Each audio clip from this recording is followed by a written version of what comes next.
Pikirnya politik, politik kotor. Enggak. Ilmu politiknya enggak. Yang paling tinggi itu adalah norma agama. The virtue of politik isunya adalah keadilan. Isunya bagaimana membangun masyarakat yang baik, adil, makmur. Ya, Al-Farabi mengatakan tugas negara.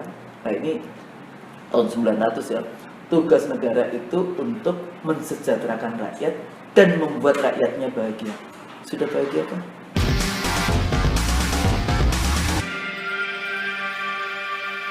Kekuasaan itu sangat mempengaruhi. Dia bisa mempengaruhi politik juga. Iya dong. Memang kekuasaan. Dan akhirnya dia bahkan sejarah juga mungkin bisa dia kan bentuk. semuanya kan gitu. karena ingin menguasai dunia. Nah. Sekarang kan namanya kan kita mau bikin tata kelola dunia baru. Maksudnya tata kelola dunia baru, mereka mau monolitik, mau bikin tata kelola dunia baru yang sendirian kayak gitu, yang seperti mereka Barat gitu, Barat non Muslim kayak gitu ya. Jadi judul bahasanya itu Roman Christendom. Jadi itu pemikir Saint Augustinus di tahun 350. Ya, tahun 350. Jadi dari zaman Yunani kuno kemudian ke 350 tahun 350 Masehi itu Roman Christendom yang kemudian berkembang terus sampai pemikiran-pemikiran. Makanya kalau Anda kuliah di ilmu politik kan yang diajarkan cuma yang Barat. Emang diajarkan yang Al-Farabi, Al-Mawardi, Ibnu Khaldun, Ibnu Taimiyah, Al-Ghazali. Padahal panjang itu ratusan tahun itu kekuasaan globalnya. Iya, dan mereka juga mengambil ilmu-ilmu dari benar. Islam waktu itu ya, dari dengan perang salibnya, terus dengan yang di Spanyol itu 700 tahun itu Andalusia itu dikuasai oleh Islam, kemudian oleh Ratu Isabella yang dihabisin dan ilmunya diambil, tapi Tuhannya tidak, Rasulullahnya tidak, dihancurkan semuanya, ilmunya diambil. Ilmunya diambil. Nah, jadi kalau di Barat selalu mengatakan kita tidak boleh plagiat, kita harus referensi. Halo. Ya karena ilmunya dari mana? Mereka yang lagi berkuasa, karena mereka yang lagi berkuasa. Iya, jadi Ibnu Sina, itu apa? Ibnu Khaldun itu sosiologi kan, dengan mukadimahnya itu bapak sosiologi. Nah, kalau kita baca tentang yang tadi saya ngomong kontrak sosial, jadi kayak rakyat Indonesia menjadi warga negara Republik Indonesia, itu kan ada dianggap relasi antara warga negara dengan negara, namanya kontrak politik, kontrak sosial. Nah, itu kan selalu dianggap itu konsepnya Rousseau, Jean Jacques Rousseau, 1700. Ya, 1700-an. Tahun 900 1000-an kayak gitu. Itu pemikir Islam namanya Al-Farabi sudah bahas tentang kontrak sosial. Jadi sebetulnya kayak misalnya Marx itu 1800-an bicara tentang teori ekonomi nilai lebih. Ibnu Khaldun 1300-an ada bukunya teori ekonomi nilai lebih. 500 tahun sebelum Marx lahir sudah dibahas. Jadi dalam konteks ini yang namanya ilmu pengetahuan Islam, baik itu yang langsung dari Tuhan, firman Tuhan dalam Al-Quran, maupun yang diajarkan oleh Rasulullah dan para ulama-ulama besarnya, pemikir-pemikir besarnya, itu luar biasa. Dan jangan salah, ini kan kemarin ada tuh yang rame tuh tentang ustazah yang dari Lirboyo itu dikritik oleh ditaruh di Twitternya between quote boleh diomongin ini buzzer gitu ya, dikritik. Dia tidak belajar. Buzzer itu politik juga kan? Dibayar politik ya, untuk mendukung kayak gitu ya. Dan itu kasusnya lagi-lagi si ustazah ini satu. Ya, saya selalu mengatakan ada yang agak sedikit tersinggung juga waktu saya ini pelecehan terhadap agama kayak gitu ya. Terus kemudian perempuan pula. Jadi Anda bisa menghina seorang ustazah perempuan. Coba kalau yang ngomong bapak-bapak, ustaz kayak gitu ya. Sejauh mana dia berani ngomong kayak gitu ya. Terus kemudian ada pesantren di situ, ada organisasi Muslim di situ kayak gitu ya. Nah, ternyata pemikir yang jadi gini, kalau ilmu pengetahuan Islam itu ada sanadnya. Jadi Anda ilmu ini dari siapa sampai Rasulullah kayak gitu ya. Jadi tidak boleh putus. di dalam konteks itu tidak putus. Ya, Ya, makanya kalau ngomongin tentang referensi, nggak ada yang mengalahkan metodologi dalam ilmu politik. Dan Ustazah ini mengatakan Anda tidak perlu yang namanya minta maaf ke saya atau apa bahasanya kemarin ya, pokoknya bukan minta maaf ke saya, tapi minta maaflah kepada Ibnu Katsir. Ibnu Katsir itu ulama besar, ahli tafsir Al-Quran yang kita itu gunakan luar biasa tahun 1300-an. Ya, jadi ini lagi-lagi kalau Dia kita hanya ngomongin menyampaikan sejarah, saja dia pemikiran dari Ibnu membahas Katsir. dari Ibnu Katsir, tafsir Ibnu Katsir. Ngerti nggak ini bahasa? Iya. Ya, ulama besar dan luar biasa, dia ahli hadis, ahli sejarah, ahli tafsir Quran, dan yang menarik pada eranya dia itu bikin kebijakan tentang pemberantasan korupsi. Bayangin 1300 Sudah ada korupsi berarti. Ya, korupsi selalu ada dalam pemberantasan konteks tadi sudah ada korupsi. Gitu. Oke, Jadi Bu. ini menarik ya kalau Iya. kita bahas sejarah Banyak dari banget. Indonesia sendiri itu seperti apa, dan kita mau nggak mau hormati para ulama-ulama itu, jangan dipenjarakan. Ya, bicara tentang kekuasaan Indonesia hari ini ya, Bu. Jadi bicara tentang ilmu, tadi bicara ada 3 dari kolonial Belanda, lalu ada turunan Cina, lalu baru pribumi ini. Nah, politik pribumi sendiri bagaimana? Jadi dalam politik bernegara nih, sebenarnya hak pribumi itu seperti apa sebenarnya di bangsa ini hari Ya ini? sekarang kita pribumi tidak ada spesial karena semuanya, kecuali kalau Anda bicara tentang otonomi khusus Aceh dan Papua dan Jogja misalnya ya, dia punya kekhususan dari wilayahnya. Tapi kalau kita lihat sebetulnya up and down ya. Jadi dulu misalnya kenapa kok ada isu Cina kemudian kita nggak boleh ngomong Cina, kita nggak bisa ngomong Tionghoa, kita juga sempat nggak boleh ngomong, bukan nggak boleh, emang ada impresnya, ada regulasinya, kita nggak boleh ngomong pribumi. Tapi kalau secara ilmu boleh-boleh saja, itu namanya indigenous people, bahasa Inggrisnya kan. Jadi dan itu tidak cuma Indonesia. Misalnya orang Indian American, bukan India ya, tapi Indian. orang asli Indiannya Amerika kayak gitu kan. Itu kan dihabisi. Oke. Ya kan? Ini Indiannya Kanada juga kan habis. Aborigin Australia. Karena itu ya. Jadi mereka Selandia Baru paling baik di antara ini. Maori itu sekarang secara politik dia mendapatkan tempat yang luar biasa kayak gitu ya di dalam pemerintahan makanya New Zealand itu selalu bilang nicer person. New Zealander itu selalu dianggap nicer person than the Aussie atau American atau ini. Nah, jadi dalam konteks konstruksi misalnya negara Australia, dia menganggap Australia itu kosong. Padahal seluruh wilayah Australia itu adalah dulu ada yang namanya aborigin, dan aborigin itu tidak cuma satu kelompok ya, dia kelompoknya menyebar. Dan kalau yang di daerah Darwin itu menganggap bahwa nenek moyang mereka itu orang Bugis, Makassar.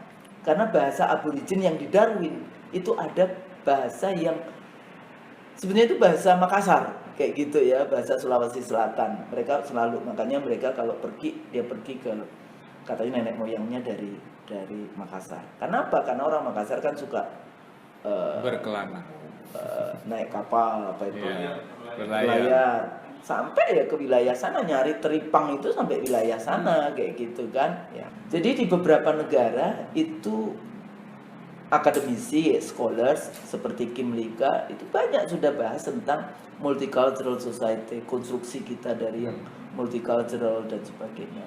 Dari mulai dia bisa self governing, jadi dia bisa mengurus dirinya sendiri sampai dia kemudian diakui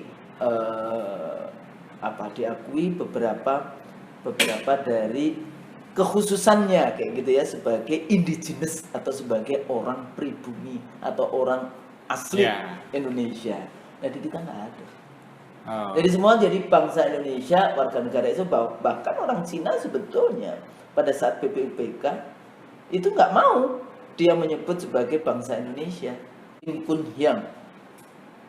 Jadi Nah, dia wakil dari salah satu Cina, ya, yang tidak mau kemudian menjadi bangsa Indonesia. Cina yang ada di Indonesia. Cina yang di Indonesia. Karena negara Cina itu punya regulasi bahwa semua orang Cina di dunia itu adalah warga negara Cina. Oh, oke. Itu sama juga Katolik Vatikan. Keturunannya? Ya pokoknya semua dia klaim itu. Mau keturunan mau apa, klaimnya ada regulasinya. Cuma saya nggak tahu apakah regulasi itu di apa nih? Coba nanti dicari ya aturan. Jadi bangsa Cina, negara Cina itu punya peraturan yang dia melihat bahwa itu tadi semua orang Cina di seluruh dunia itu adalah warga negara Cina. Oh, makanya dia Ya, tidak bisa jadi ikut ke dia punya Indonesia. double kewarganegaraan. Jadi orang Cina. Sampai makanya dulu di Indonesia kan Namanya Soeharto misalnya akhirnya kan harus milih ya kan, surat bukti kewarganegaraan yang kayak gitu kan. Kemudian harus ganti nama Indonesia. Zaman Soekarno dulu atau Anda pulang. Kan dipulangkan kan waktu itu 199 ribuan yang mau dipulangkan, tapi ternyata hanya 100-an yang naik kapal. 100 ribuan maksudnya. Sisanya enggak kayak gitu. Nah, ini persoalan sebetulnya kalau kita bicarain tadi balik lagi ke kontrak sosial. Iya. Mau enggak jadi bangsa Indonesia? Nah, karena kalau untuk jadi bangsa Amerika dan jadi warga negara Amerika kan harus disumpah. Tapi kalau Anda lahir di Indonesia mungkin ya sudah dianggap karena kita mengikuti kelahiran, tapi sebetulnya enggak kita. Nah itu, jadi kalau di buku trilogi Pribusme ya, kita udah paham bahwa 4 negara, kecuali 4 bangsa itu yang tadi tuh, Anglo-Saxon tadi tuh, Amerika, Kanada, Australia dan Selandia Baru. Nah selebihnya itu ada trilogi itu, menurut buku yang Pak Laude teliti dan hasilnya menjadi buku bahwa pribumi itu sebagai pendiri, sebagai pemilik dan sebagai penguasa, gitu. Nah, bagaimana itu politik yang seperti itu terhadap politik negara hari ini? Nah, karena hari ini kan udah nggak ada sekarang yang menguasai ekonomi, bukan pribumi. Nah, itu ya. Yang bikin orang-orang boneka, penguasa boneka, bukan ya kita nggak tahu kayak gitu ya dalam konteks itu. Ya itu tadi karena kemudian kita bikin yang atas nama demokrasi, kemudian semua warga negara punya hak yang sama, kemudian pakai populisme, jadi one vote, one person, one value, majority rule-nya ditentukan oleh pemilunya banyak dengan money politics ya, walaupun selalu mengatakan kan rame nih beberapa waktu ini si SBY pidato kemudian ada yang tersinggung gitu. Ya, kita kan tahu emang banyak itu. Anda mau lihat lagi apa aja variabelnya. Satu, money politics. Apa buktinya? Anda pergi aja ke Bawaslu yang resmi ya, sebagai lembaga resmi. Itu yang resmi, Bawaslu aja nggak semuanya. Makanya saya kalau dari dulu kan selalu bicara tentang TSM, terstruktur ini. Siapa saja? Saya bilang birokrat, aparatus negara, APBN, APBD. Pertanyaan saya deh, Presiden terlibat nggak di dalam pemenangan 01 waktu itu? Ya harusnya tahu loh. Ya enggak, maksudnya kalau Presiden terlibat, Menteri terlibat. Iya. Gubernur, Bupati, Wali Kota sampai Kepala Desa terlibat untuk pemenangan. Ada pembentukan Satgas dan sebagainya. Nah, hal-hal seperti ini, bagaimana kemudian kita bicara tentang kekuatan dari tadi orang Indonesia asli. Ada yang, tapi ada kok orang Indonesia asli yang berkata, iya, tapi Anda menjadi kalau enggak di apa bahasanya itu disandra oleh oligarki ekonomi.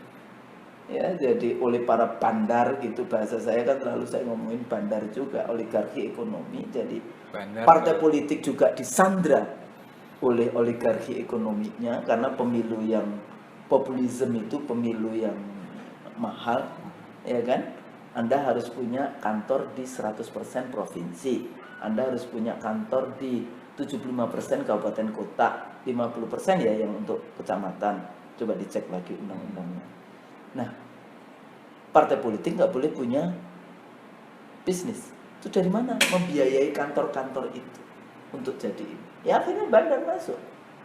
Makanya seringkali kalau saya tanya kepada para tokoh-tokoh partai, berapa sih sebetulnya Pak itu para bandar itu bayar untuk pilpres, untuk mendukung Anda? Kenapa? Sekarang kan dikuasai semua lini penguasaan. BUMN dibangkrutkan misalnya. Berapa sebetulnya mereka itu bayar? Padahal tadi tujuan kita, tujuan suci kita, Darul Akhdi wa Syahadahnya, pembukaan Undang-Undang Dasar 45 adalah mensejahterakan kehidupan bangsa. Pancasilanya, sila kelimanya, keadilan sosial bagi seluruh rakyat Indonesia. Jadi gimana? Jadi kalau Anda dengan jargon mengatakan saya Pancasila, tapi kebijakan Anda kok coba untuk segelintir manusia? Coba sekarang kalau pergi ke Sulawesi, ke tempatnya Pak Laude itu, ya, adakah di dalam konstitusi yang memberikan kewenangan kepada presiden untuk menyerahkan kekayaan alam kepada segelintir pejabat ataupun konglomerat? Tidak ada. Nggak ada, tapi mereka mengambil, kemudian menghadirkan yang tadi ya, interconnectivity kok, menghadirkan pekerja-pekerja TKA dari Cina pada saat Indonesia pandemi, dihadirkan di situ. Kenapa? Karena perjanjiannya memang investasi, terus kemudian termasuk di dalamnya dia mengirimkan, bahkan OB saja itu dari Cina. Dari sana. Nah, di sini letaknya saya selalu mengatakan hati-hati. Jadi presiden jangan cuma pidato come to investment. Enggak. Yang namanya investasi itu akan terjadi intimidasi, infiltrasi. Akhirnya Anda menjadi tergantung. Di situ makanya katanya enggak ada ini. Halo, di dalam ilmu politik ya, kalau kita pelajari kan ada teori dependensia, teori dependensia, teori ketergantungan. Itu ya dari situ. Nggak ada itu yang namanya korporasi itu kemudian tidak melakukan intervensi, intimidasi, infiltrasi dan sebagainya kepada negara yang didatangi. Tadi ngomong Freeport kan? Pernah ke Freeport? Belum. Nah, saya udah beberapa kali ke Freeport, sampai ke Tembagapura yang naik ke atas, dari Tembagapura masih naik lagi 1000 meter lagi. Jadi saya berada di 4285 meter. Itu gunung ya, yang harusnya gunung itu kan begini, itu sudah jadi mangkuk. Lembah gitu. 2 gunung itu sudah jadi mangkuk. 40 tahun, setiap hari 750.000 ton batu yang diproses tanpa pernah libur. Isinya menurut buku yang diberikan kepada saya oleh Freeport itu 98-nya tembaga, 2%-nya 98% tembaga, 2% emas. Saya bilang, tapi saya suruh adik saya dari ITS teknik itu ya, coba dihitung, itu sampai ketemu yang 2% emas saja itu masih lebih banyak itu duitnya dibandingkan yang diklaim tembaga. Tapi nggak cuma tembaga dan emas, ada yang mengatakan ada titanium, ada macam-macam yang ada di situ, dan mereka masih menginginkan 7 gunung lagi untuk di ini. Tapi ini ada isu globalnya ada. Pada saat waktu itu kita bicara tentang kembalinya Papua menjadi kepangkuan Republik Indonesia dan mendapatkan yang namanya mendapatkan kayak pengakuan kayak gitu ya. Ya udah Amerika ngasih itu, dan jadi selalu ada ini namanya, nggak ada yang namanya gratis-gratisan dan sebagainya. Mirip-mirip seperti VOC juga jadinya. Tuh, kan Habibie udah ngomong kan, kita hari ini seperti sebelum meninggal itu, seperti dikuasai oleh VOC lagi. Korporasi itu kan VOC. Company. Tapi korporasi ini dulu kan, ini kan sekarang multinational corporation. Dulu VOC kan cuma PT aja, di bawah PT lagi, CV. VOC dulu itu CV, even bukan PT. Sekarang multinational corporation. Nah ini sebetulnya konsep-konsep ideologi liberalisme, neoliberalisme. ya Anda harus utang, Anda harus ini konsep kapitalisme yang kemudian kalau di dalam politiknya namanya jadi muncul demokrasi, di dalam ekonominya kapitalisme, kemudian di dalam sosialnya individualisme. Ya, jadi udah nggak ini dipikirnya mereka akan hidup sampai kiamat atau hidup seterusnya kayak gitu ya, greedy. Jadi persoalannya itu ada kegridian di situ. Ya, mereka nggak punya kepuasan ya, emang materialism kan nggak ada puas. Mana ada? Anda harus punya agama di sini untuk bicara tentang it is time, it is enough, ya kan? Nantinya semua semakin banyak kekayaan Anda akan dihisab kayak gitu kan? Matinya nanti harus dipertanggungjawabkan di depan Allah, yang kayak gitu-gitu ya nggak ada mereka. Nah jadi kalau tadi dihubungkan semuanya terkoneksi dengan global, karena ada yang menginginkan seluruh dunia harus ngikutin mereka. Ya, berarti kan liberalisme, neoliberalisme dibutuhkan di bangsa ini yang nurut juga sama mereka pastinya kan. Ya itu makanya kan hegemoni globalnya selain capital accumulation, ya kemudian harga, kemudian eksploitasi bahan baku, kemudian menghancurkan yang namanya local bisnis, dan terakhirnya adalah menempatkan penguasa boneka. Itu hegemoni globalnya kapitalisme lagi di dunia. Nah kadang-kadang kita kan tinggal kita bisa cantik bermain bersilancar di dalam konteks itu. Oke, saya memang jadi networkingnya ke penguasa global, tapi do you think that you have a say kayak gitu ya? Apakah Anda bisa bicara no kepada mereka, atau Anda bisa mengkontribusikan pikiran mereka? Nah, ya, cuma persoalannya para penguasa itu kan takutnya kepada Washington, takutnya kepada Beijing, lupa takut kepada Allahnya. Kan ini persoalan juga. Tapi kalau Anda takutnya kepada Allah, nggak peduli, manusia biasa semuanya.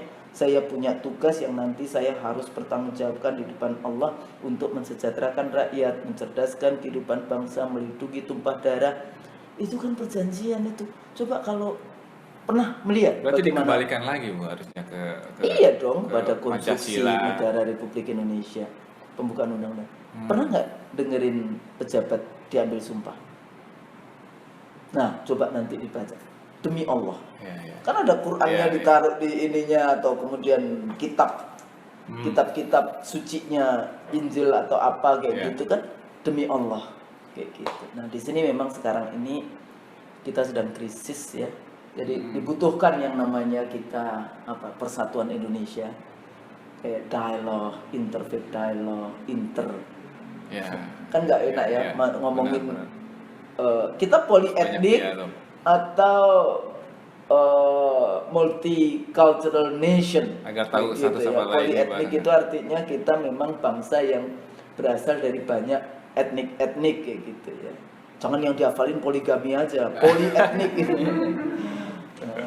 Polyethnic gitu. Itu konsepnya ada kalau Anda baca bukunya Multiculturalism Citizens Kim Lee-ka, itu scholars dari Kanada yang di sana juga banyak kan kayak bangsa-bangsa yang cuma bedanya yang tadi 4 negara itu negara yang dibangun dari orang luar mereka, ya kan, Anglo-Saxon. Ya, jadi kalau di Amerika itu biasanya kelompok-kelompok ininya, kelompok-kelompok kayak protester, pokoknya aktivis-aktivis politiknya. Kalau Australia itu enggak. Jadi itu yang disebut petty criminal. Jadi kalau Anda curi ayam diukur, pendek nih, bisa di penjara di Australia. Kenapa? Karena dulu penjara yang di Amerika katanya sudah penuh.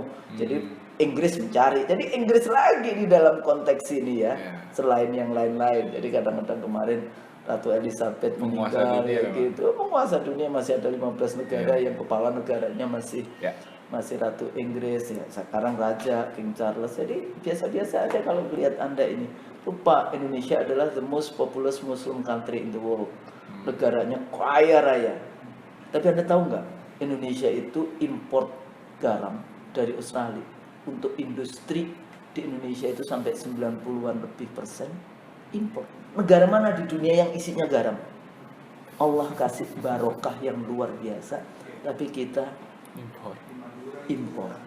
Padahal ini laut semua isinya. Gitu.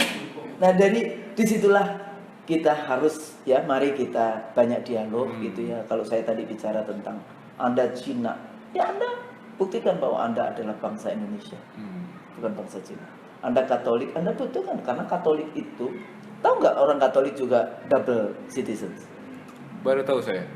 Baru Jadi, tahu ini. kalau Anda Katolik, Anda dibaptis, mau di ujung manapun desa di Indonesia, Anda langsung kemudian Anda punya warga negara Vatikan. Okay. Jadi negara Vatikan kecil, ya kan? Tapi kekuasaannya sedunia. Ya, kekuasaannya sedunia. Makanya mereka punya uskup agung, uskup gitu ya, strukturalnya. Jadi kalau Anda Katolik, Anda punya dua keluarga negara, Indonesia dan Vatikan. Padahal Indonesia tidak mengenal double citizens. Cina juga demikian. Selama undang-undang Cina masih mengatakan bahwa orang Cina di seluruh dunia adalah warga negara Cina, Anda juga punya masalah itu. Nah sekarang Anda devotednya, loyalnya kepada bangsa Indonesia atau bangsa ini. Ya makanya kadang-kadang saya, gimana dong Bu, ini urusannya bukan rasis atau tidak. Mari kita duduk bersama.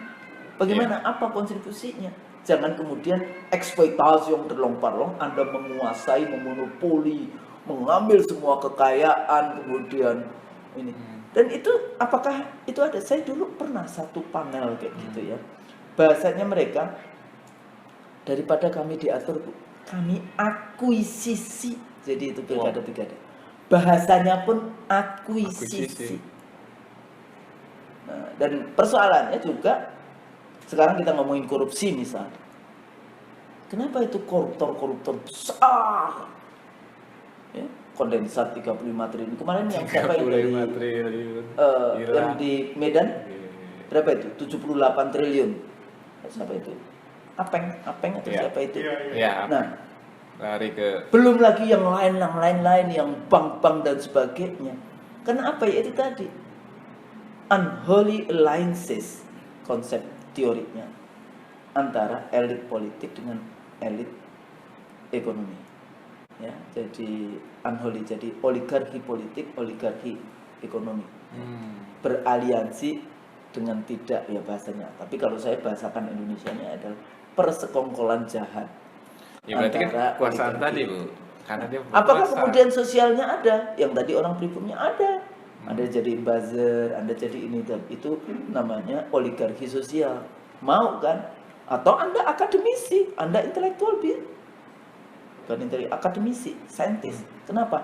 Anda mengkhutbahkan bahwa liberalisme, neoliberalisme itulah yang terbaik. Padahal intinya adalah Anda menjadi pengkhutbahnya untuk eksploitasi yang terlempar-lempar. Di sini letaknya sebetulnya. Jadi, sebagai dosen ilmu politik nggak gampang bikinnya politik kotor. Enggak, ilmu politiknya enggak. Yang paling tinggi itu adalah norma agama. The virtue of politik isunya adalah keadilan. Isunya bagaimana membangun masyarakat yang baik, adil, makmur. Ya, Al-Farabi mengatakan tugas negara. Nah ini tahun 900 ya. Tugas negara itu untuk mensejahterakan rakyat dan membuat rakyatnya bahagia. Sudah bahagia kan? Belum. Makanya di negara Bhutan, ya, itu Bhutan. sekarang kan bukan Bhutan kita, Bhutan, ya. Bhutan. Jadi itu menjadi negara yang menarik bagi bahkan diambil lagi. Tahu nggak? Mereka membuat konsep yang namanya gross happiness product. Jadi bagaimana mengurus rakyatnya, walaupun tidak kaya raya, tapi dia bahagia. Itu tahun 1974. Beberapa tahun yang lalu saya diundang International German Forum langsung di kantornya Angela Merkel. Ya, orang Indonesia dua, saya dan anaknya Habibie. Ya, waktu itu diundang ke mereka.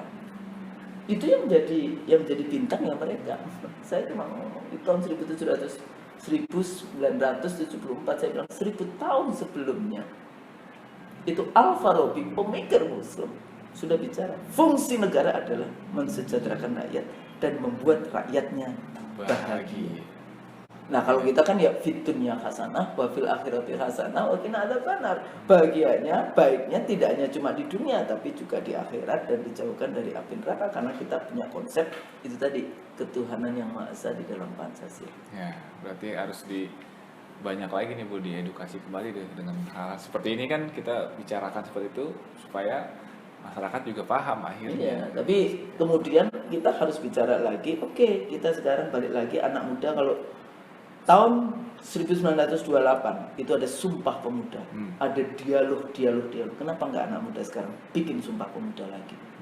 Yang perempuan bikin kongres dulu 98, saya kebetulan menjadi koordinator koalisi perempuan. Kita bikin kongres perempuan setelah 74 tahun tidak ada kongres perempuan dari semua kekuatan perempuan kayak gitu ya. Waktu itu di Yogyakarta kita bikin juga kongres perempuan. Ya sekarang balik lagi dialog para tokoh-tokoh kayak gitu, gimana perdebatan Soekarno dan Natsir misalnya ya dalam konteks itu, bagaimana Bung Hatta, bagaimana ya kayak BPUPK. Mari kita duduk bersama kalau kita hari ini punya persoalan krisis kebangsaan, krisis kewarganegaraan, krisis identitas kayak gitu ya, karena bahasa saya kan bangsa ini kedaulatannya dijual dengan murah kepada asing. Ya, asing-asing biasanya ngomongnya kayak gitu, dengan harga murah tanpa rasa malu. Ya kan? Kita cuma come to invest in my country. Not like that. Anda harus empowering, ya, memperkuat bagaimana kekuatan rakyat. Kalau ada menteri mengatakan, kenapa kok sampai untuk urusan OB saja kerja aja mesti harus impor? Dalam statementnya mengatakan bahwa karena tenaga kerja Indonesia nggak mampu. Anda jadi pejabat dibayar oleh rakyat dalam rangka untuk membuat tenaga kerja Indonesia mampu kayak gitu. Jangan dibulak-balik. Akhirnya apalagi kemudian muncul Omnibus Law. Anda tahu itu siapa yang bikin? Ya, oligarki ternyata. Iya, pastinya. Jadi dia dalam undang-undang Omnibus Law tidak melindungi pekerja Indonesia. Padahal Amerika apa? American first. Iya. Nah, jadi kita itu mengimpor model liberalisme, neoliberalisme, terus kemudian Indonesia kayaknya ya sudah, Anda silakan aja mau ambil kekayaan kita, monggo, dikasih karpet merah di istana dan sebagainya. Nggak bisa. Terus di mana kedaulatan kita? Ini sekarang kayak misalnya udara.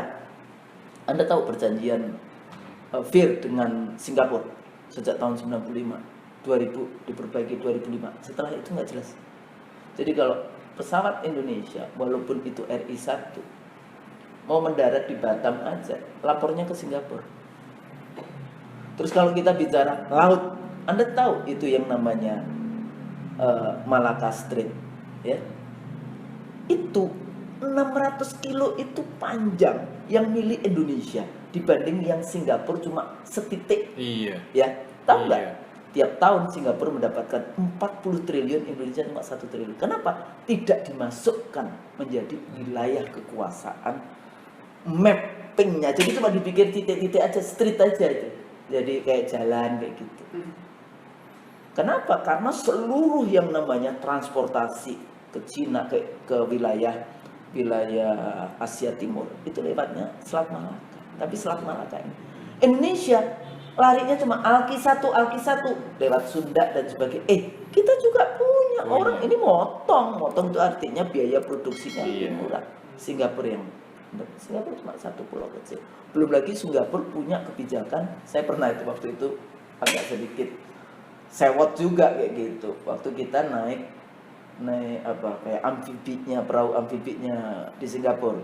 Ya, itu kan diterangkan, iya kita reklamasinya mengambil pasir pulau dari Riau. Jadi pulau kita hilang, kemudian itu dipakai untuk reklamasi Singapura, Semakin luas. artinya Singapura lebih luas, artinya Indonesia Semakin makin kurang. berkurang ekonomi ZEE-nya kayak gitu. Terus saya bilang, oh kalau kayak gitu ini tanah airnya kita dong, tanah air Indonesia, karena ngambil tanah air dari Indonesia. Jadi hal-hal seperti itu, paham nggak dulu ada pulau yang hilang dikitan Sipidan misalnya ya, yang jadi wilayah Malaysia. Kenapa? Karena semua wilayah terluar dari Indonesia tidak diurus. Sekarang yang di Kalimantan Barat, nah ini Pak Laude, itu yang namanya perkebunan di Malaysia, kebun sawit Malaysia dari Indonesia, itu milik satu orang. Persoalannya, kira-kira patoknya itu bergeser nggak? Iya. Nah jadi Perlu dipertanyakan juga itu patok-patoknya. Jadi kita punya masalah wilayah terluar, perbatasan wilayah terluar. Walaupun ya akhirnya ya semua bumi Allah, semua ini. Tapi bagaimana kita menjaga itu? Ya. Terus kemudian bagaimana kita menjaga warga negara kita yang di daerah-daerah itu? Kalau kemudian gapnya antara Nunukan dan kemudian nyebrang ke Malaysia itu seperti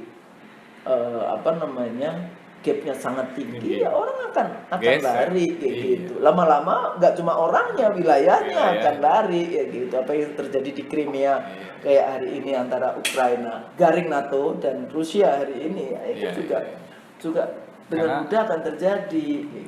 Kalau tujuan memang kesejahteraan dan kebahagiaan, ya pasti dia memilih ke yang lebih sejahtera dan lebih bahagia pasti. Cuma kan bagaimana tanggung jawab kita di dalam konteks itu, ya mari kita bersama-sama semua para pemimpin di Indonesia ya, itu jadi tokoh-tokoh masyarakatnya juga jangan, kalau kita mengkritisi istana itu bukan berarti kemudian kita benci kepada orang, enggak, justru kita menyelamatkan. Bahasa saya dulu, kalau saya mengkritisi presiden misalnya ya, itu sebetulnya kita ini sedang menyelamatkan para pemimpin ini dari jilatan api neraka. Kan dia harus mempertanggungjawabkan nanti pada saat yaumul hisab kan. Dan orang yang pemimpin yang adil itu nanti yang mendapatkan, salah satu yang mendapatkan perlindungan dari Allah pada saat yaumul hisab. Jadi kalau kita ingat mati, makanya saya pernah nggak baca, saya nulis surat ke Ibu Megawati atau ke pemimpin, saya selalu mengatakan, berapa ya usianya? Kita sebentar lagi mati nih, gitu kan. Jadi mengingatkan itu, bahwa kita semua akan meninggal, kita semua akan harus mempertanggungjawabkan semua dari amanah yang diberikan kepada kita. Apalagi misalnya sampai ada rakyat yang nggak bisa makan banyak, yang nggak bisa ini, dan adabnya gimana. Makanya jadi pemimpin belajar adab juga, budi pekerti ya. Budi Utomo dulu bicara budi pekerti kayak gitu, karena pada saat Kiai Haji Ahmad Dahlan mau mengajar di perguruan Budi Utomo itu nggak boleh, karena Kiai Haji Ahmad Dahlan mengatakan mau mengajar akhlakul karimah kayak gitu. Terus akhirnya nggak bisa, akhirnya diganti, ya udah saya mengajar budi pekerti. Padahal sama aja kayak gitu ya. Budi pekerti, adab. Kan kita orang timur pasti kemanusiaan yang adil dan beradab kayak gitu, bukan beradab jadi lawannya biadab gitu. Jadi beradab. Contoh, kalau ngasih ke rakyat jangan dilempar-lempar. Ada nggak pemimpin yang begitu? Ngasih rakyat dilempar-lempar. Ya, dulu pemimpin dulu itu sampai anak buahnya itu yang mau mengangkat Umar bin Khattab itu nggak mau. Kamu memang bisa menggantikan saya nanti pada saat yaumil hisab, gara-gara ada rakyatnya yang tidak bisa makan. Tanggung jawab sebenarnya.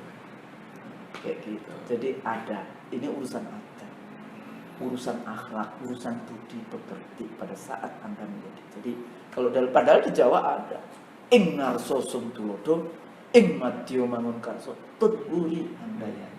Di depan memberikan contoh, di tengah dia ikut bekerja, dan di belakang dia mengayomi. Itulah contoh. Jadi revolusi mental, revolusi moral, atau revolusi spiritual? Revolusi akhlak. Berarti lebih pada spiritual ya? Adab. Kalau spiritual itu lebih enak ya. Kenapa lebih enaknya? Polisi nggak usah ngawasi, karena yang ngawasi Tuhan. CCTV-nya ada tuh. Nah, catat langsung oleh malaikat.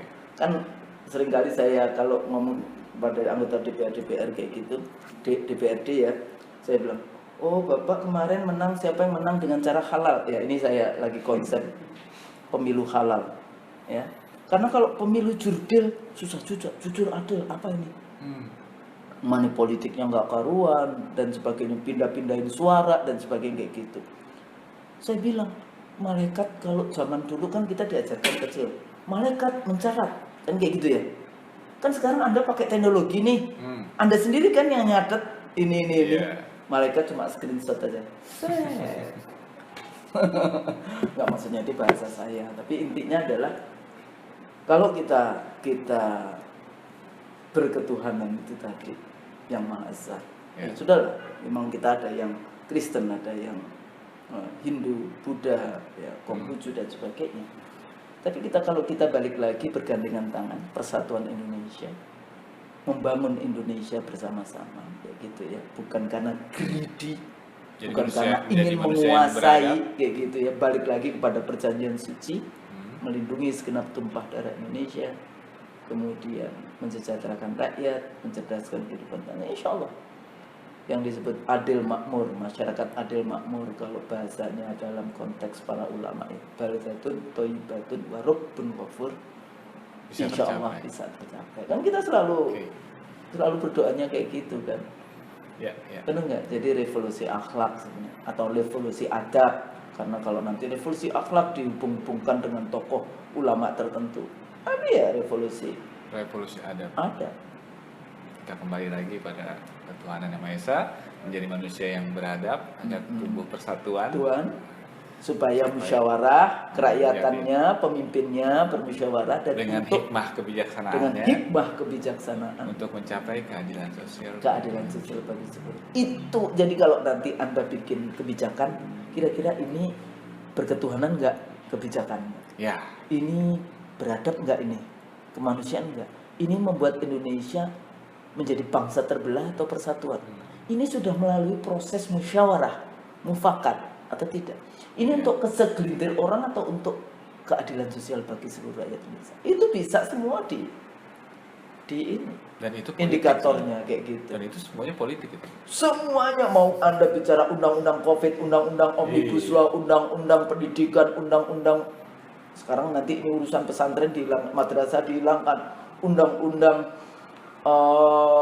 RUU KUHP, ya kan? Sekarang jadi masalah nih, nanti tuh anak-anak kalau demonstrasi kena tuh 18 bulan kalau demo. Kalau Anda menghina polisi, kena 1 tahun.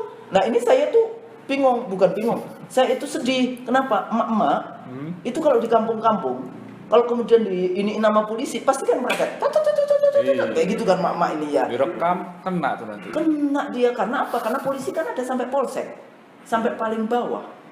Dan itu ada di RUU KUHP, menghina presiden, menghina tentara, menghina enggak. Tapi kan kita punya orang-orang yang paham akan hal tersebut dan untuk bisa tidak mensahkan gitu kan di ya persoalan makanya belum kan ini, hati-hati kita sekarang dihadapkan dengan isu-isu yang lain, yang ini tahu-tahu diketok aja.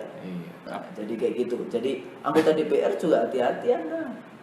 Ini bukan cuma untuk presidennya, eksekutif DPR, dan sekarang juga yudikatif juga. Nah itu ada hakim agung yang hakim di suap.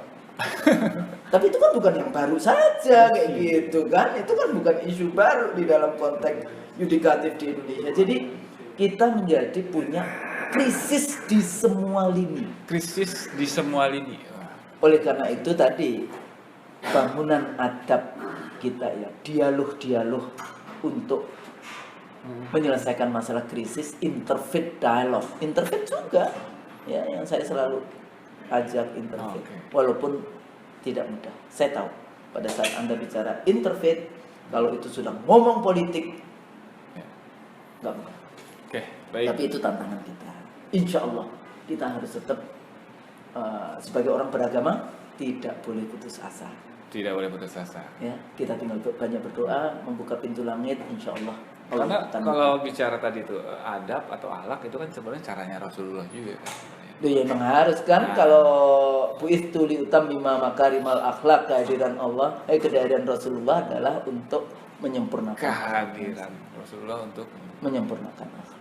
baik. Ya, kalau kita berakhlak jadi presiden kan, jadi anggota DPR, ya, Iya. 575 anggota DPR ternyata berakhlak, lihat duit, biasa saja kayak gitu kan, nggak terlalu ini amat, mati juga nggak dibawa kayak gitu kan, insya Allah baik-baik.